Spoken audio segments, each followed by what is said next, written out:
Bienvenue dans ce podcast du courant pour une écologie humaine. Vous trouverez ici des initiatives et des réflexions qui visent à construire un monde plus bienveillant et solidaire. Je vous propose que nous démarrions, c'est parti donc, trouvons l'inspiration pour construire le monde de demain grâce à l'interviewé du jour. Sarkis Rouban a une expérience de 20 ans en management opérationnel à l'international, dont 2 années de direction générale. Et puis, il est devenu consultant en management au sein d'une structure qui se nomme CEE Management. Dans cet entretien, il raconte son parcours et les leçons qu'il en a tirées pour devenir un bon dirigeant.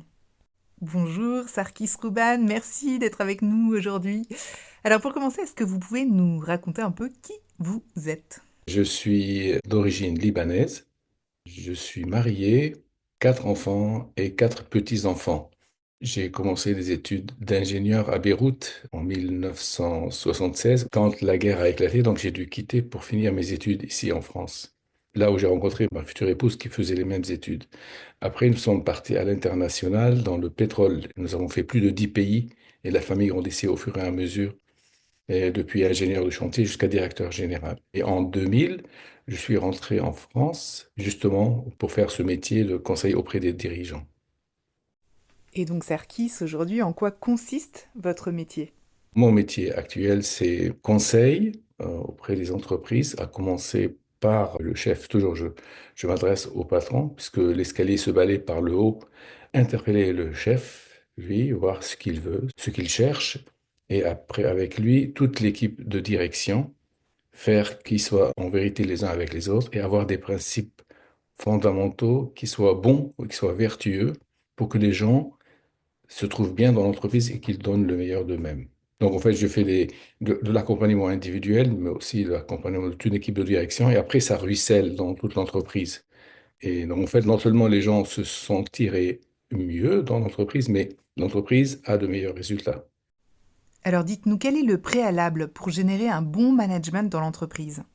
C'est curieux, on n'apprend nulle part ça. On parle de stratégie, des cabinets de stratégie tout le temps. Alors en fait, en amont de toute stratégie, c'est la politique de l'entreprise. Qu'est-ce qu'on veut dans notre entreprise?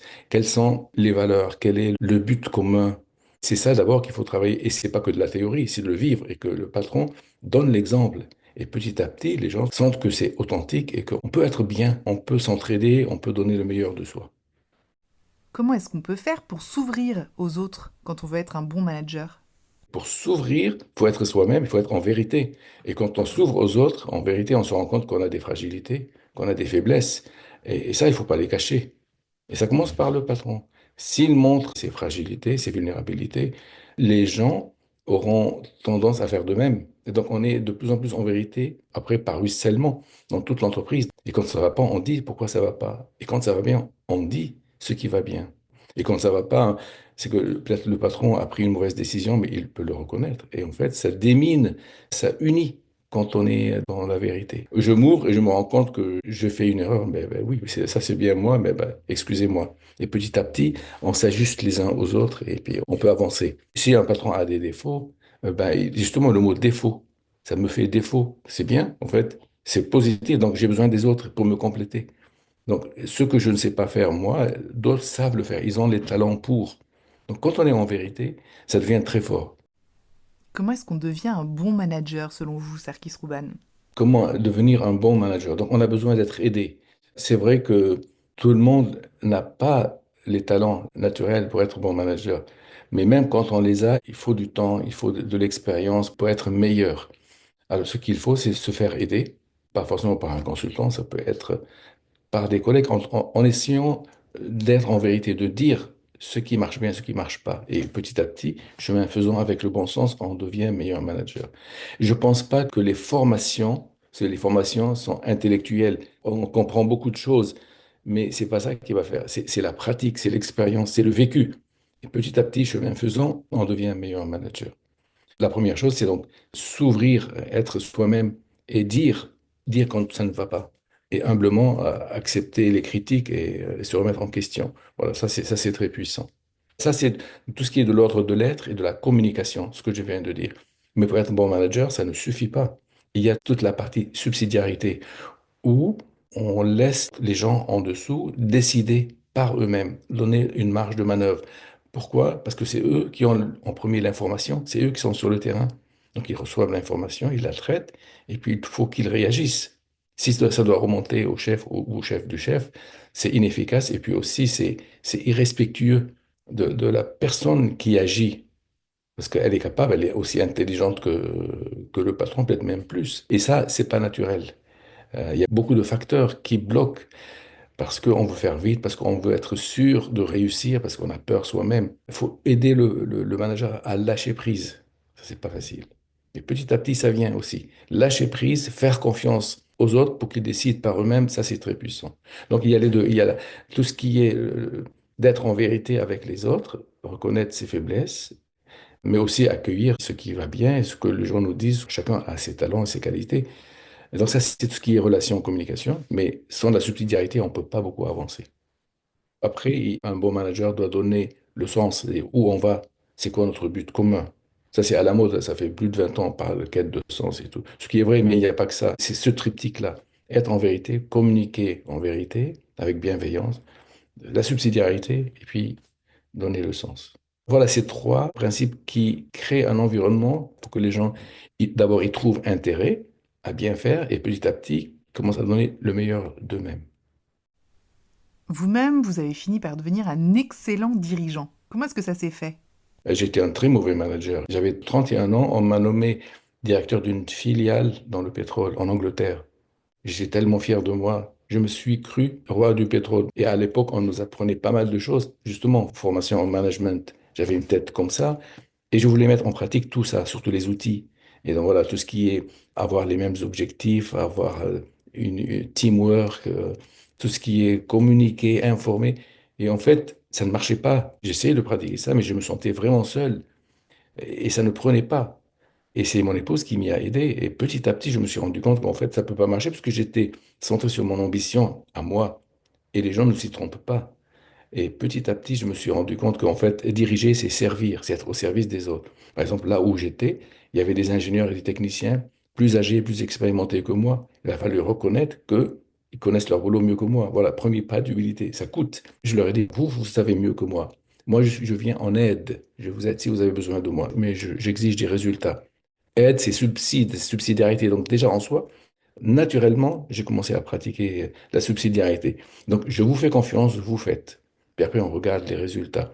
Et puis, le but commun, c'est pas mon but à moi, mon ambition, c'est nous ensemble. Donc, j'ai mis du temps, mais petit à petit, ils se sont rendus compte que ça devenait plus authentique, ce que je fais. Et j'étais moins seul et on obtenait de très bons résultats. On était bien ensemble, on travaillait bien ensemble, chacun à sa place et donc jusqu'à être directeur général. Et là, j'ai affiné cette démarche et j'avais d'excellents résultats, mais c'est une multinationale.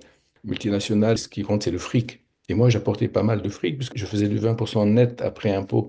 Et je me souviens, quand j'étais DG, mon VP m'avait dit, toi, tu as d'excellents résultats, mais ton management est atypique. Après, petit à petit, je me suis rendu compte, en fait, il est en train de me dire que je suis un peu à côté de la plaque, je suis pas comme eux. Eux, c'est les finances, la bourse, ils suivent tout ça, ils volaient très haut. Et moi, j'étais sur le terrain avec les gens. Oui, les gens qui font, les aider, les écouter, et puis leur faire confiance, les laisser faire, qu'ils décident en toute autonomie. Voilà comment j'avais de bons résultats. Et puis je me suis dit, en fait, ma place n'est plus là. Si je rentre en France et je transmets cette expérience aux dirigeants, c'est comme ça que ça a commencé. Alors, la question cruciale, selon vous, est-ce que tout le monde peut vraiment devenir un bon dirigeant? Je ne pense pas que tout le monde puisse devenir un bon manager. Comme je le disais avant, il faut avoir un minimum de qualité, de profil pour ça. Le sens des autres, l'écoute, cette bienveillance, cette patience, cette indulgence vis-à-vis des gens. Tout le monde ne l'a pas. Il y a des gens qui sont brillants, efficaces, ils veulent des résultats et qui savent gérer. Oui, gérer, c'est pas diriger, hein, c'est pas la même chose. Gérer, on gère un budget, des affaires, un projet, mais avec les autres, avec le sens des autres, c'est pas donné à tous. Sarkis Rouban, vous diriez que c'est quoi les qualités les plus cruciales pour un dirigeant? Les qualités les plus indispensables pour un manager, je dirais, il y a un ordre de ces qualités. Le premier, c'est pas vraiment le plus important, mais il est le plus nécessaire. Donc le premier, c'est l'humilité. L'humilité qui va faire qu'il va écouter. Et que s'il est critiqué, il accepte la critique, il se remet en question. Ça, c'est la première. Sans ça, ça va être très, très difficile de créer le mode de management vertueux dont je vous parlais. Quand je travaille avec un patron, je teste, voir est-ce qu'il accepte les critiques. Il faut trouver une petite fissure et rentrer. S'il accepte, allez, on va pouvoir travailler ensemble. C'est les qualités humaines d'abord, les qualités du cœur en fait. Après, c'est la force, la détermination, l'énergie, l'exigence. S'il ne l'a pas, il aura du mal. Il faut allier les deux. Écoute, bonté, douceur et force, énergie, exigence, détermination. Ça, c'est les fondements. Mais après, il y a les qualités intellectuelles. Et ça dépend de chaque métier et quel niveau de management. Donc, plus on monte de niveau, plus il faut qu'il ait une clairvoyance, qu'il voit juste, qu'il anticipe. Là, il y a l'importance d'un diplôme, une formation spécifique. Oui, ça aide, mais c'est pas premier. Il y a l'humour, hein. L'humour est important. Alors, quelqu'un qui a de l'humour, qui a de la joie, ça aide beaucoup les gens. Est-ce que vous avez une histoire pour illustrer votre propos? La semaine dernière, j'étais avec une directrice d'une usine de 800 personnes. Elle avait de bons résultats, mais elle avait des soucis. Elle ne dormait pas, elle était mal. En fait, j'ai travaillé avec elle et avec toute son équipe, un par un. Et c'est quelqu'un qui veut prouver. Elle est un peu petite et les directeurs d'atelier chez elle, c'est des gens qui ont plus d'expérience, solides, c'est des mecs. Et il fallait qu'elle leur prouve. En fait, mais je lui dis, mais dis-leur qui t'impressionne, dis ce que tu me dis à moi. Elle leur a dit, c'est incroyable comment ça a désarmé tout le monde. Ils ont reconnu tout ce qu'elle a fait. Mais t'as rien à nous prouver. Et ça a tout changé. Ouais. C'est ce déclic-là. On peut dire, voilà, là, j'ai foiré, là, j'ai pas pris la bonne décision, là, je ne sais pas faire. Ce projet me fait peur, j'y arrive pas. Et voilà, on va s'entraider. Donc ça commence par le haut. Et petit à petit, ça se diffuse dans toute l'entreprise, parce qu'on est tous vulnérables au fond. Alors que le monde actuel veut nous montrer qu'il faut être fort. Non. La question de la vulnérabilité est toujours très complexe. Comment réussir à l'accueillir dans l'entreprise, selon vous? Pour accueillir la vulnérabilité, il faut donner l'exemple. Il n'y a pas d'autre solution. Ça vient d'en haut. Donner l'exemple. Comment montrer soi-même ses vulnérabilités. Mais aussi, comme je vous disais, un patron, c'est celui qui est doux, humble, mais en même temps qui est fort et exigeant. Quand il voit des pratiques qui vont contre ça, ben, il sanctionne. Quand quelqu'un casse quelqu'un, oui, par du mépris, ou par le regard ou par une parole qui est blessante, mais qu'est-ce qu'il fait au-dessus? Il faut qu'il y ait une grande exigence. Il n'est pas permis de faire ça et ça. Souvent en mettant des règles de vie, par exemple ça, écouter l'autre, ne pas lui couper la parole, ne pas avoir des paroles malveillantes, ne pas critiquer quelqu'un qui soit absent, tout ça. Si on se met d'accord, ce sont nos règles de vie, mais ça devient notre référence. Avant toute stratégie, ça. Et quand quelqu'un enfreint la règle, on en parle. Comment ça se fait que tu l'as pas fait? Ah, est-ce que je suis faible? C'est pas grave. Il s'excuse et puis ça y est. Petit à petit, on commence à vivre de ces règles. Mais si quelqu'un refuse ou il continue, ben là non, on sanctionne. On se demande même s'il est à sa place. Parce que ça fait trop de mal autour de lui. Ça brise des vies, ça casse des gens. Ils partent en burn-out, ils vivent dans des non-dits. C'est terrible.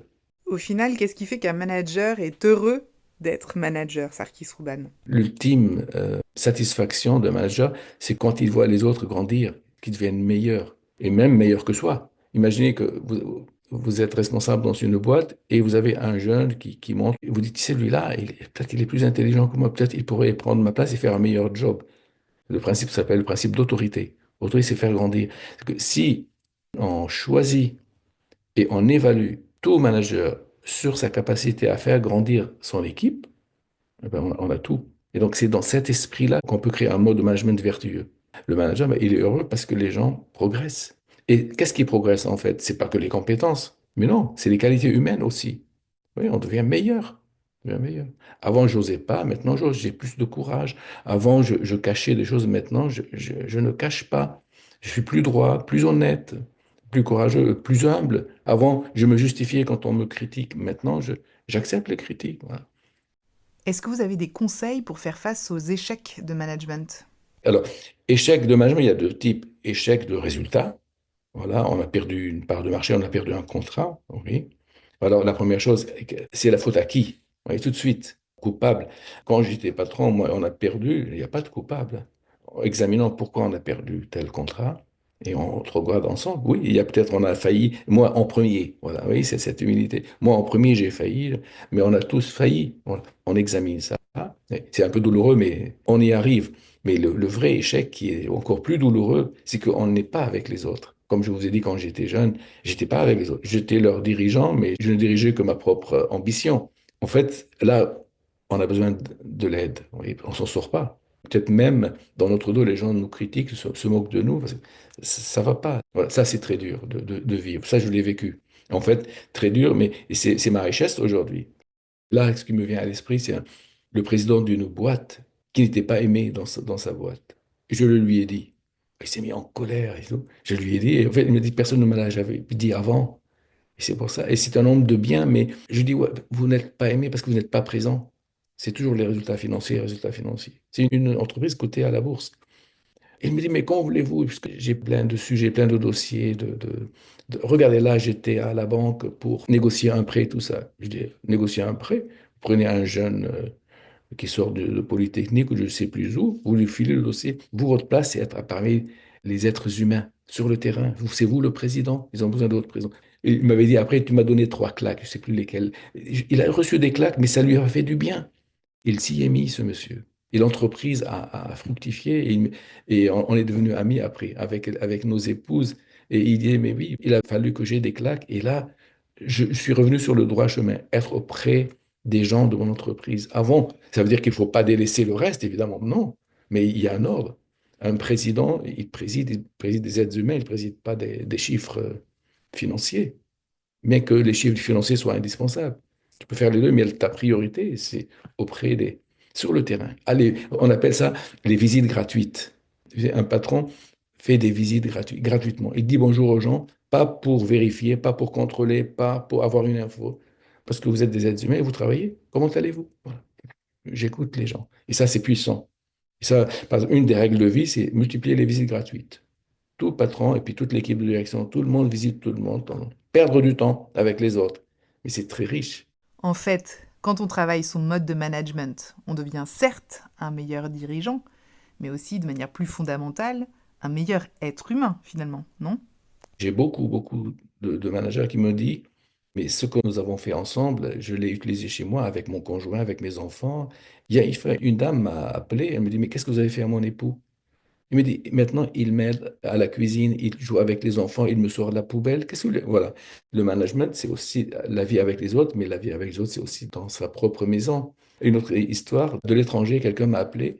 Il m'a dit, oui, je ne te souviens pas de moi, j'étais responsable de formation dans une usine. Maintenant, je suis responsable de formation de tout le pays. J'aimerais bien qu'on travaille ensemble. Mais tu sais, à l'époque, mes enfants étaient petits. Et ça m'a beaucoup aidé, ce que tu nous as apporté. Maintenant, ils sont adolescents, ça faisait plus de 10 ans, et ils grandissent bien, parce que j'ai mis en pratique tout ce qu'on a fait ensemble, je l'ai mis en pratique avec mes enfants, et ils grandissent bien. Et j'ai pas de souci avec mon épouse, les élevant dans l'adolescence. Voilà. Merci Sarkis Rouban pour toutes ces clés pour devenir un meilleur manager.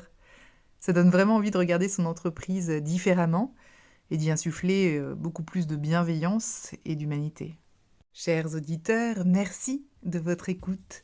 Si vous avez apprécié cet épisode, n'hésitez vraiment pas à le partager autour de vous. Pour suivre nos actus ou vous abonner à notre newsletter, on vous donne rendez-vous sur www.écologiehumaine.eu. À très bientôt donc.